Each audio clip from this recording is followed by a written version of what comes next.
gold. This is my favorite part, mga kapuso. Nandito tayo ngayon sa Hongdae. Ito sa mga tourist attractions dito sa Korea na famous for its nightlife, shopping, and street food. Kaya let's do it! Lipat na tayo!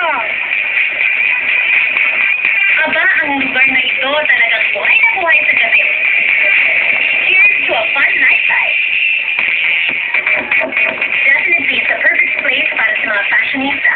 Dahil may mga hole-in-the-wall accessory stores at fashion shops dito kung saan makakabili ka ng magagandang items. Oh, nakasag ka na ng It's also a great spot para mag-food trip.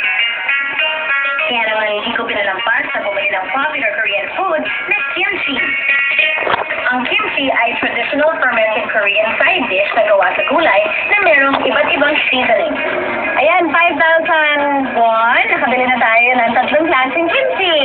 Bongga! At marami pang iba't ibang nakatatakam na street food dito. Pero bukod sa Korean food, may mga Pinoy food din na makakain ko. Ayan mga kapuso, dahil more than 54,000 ang Pinoy dito sa Korea, syempre hindi dapat mawala ang masasarap na authentic Pinoy food. Kaya naman kasama natin si Ms. Anna Lopez of Cebu Grill para kwentuhan tayo about her award-winning food. Ito po yung Korea Food Trend Challenge 2015. Yung adobo talagang nagpapanalo sa amin. Sige, adobo. Yes.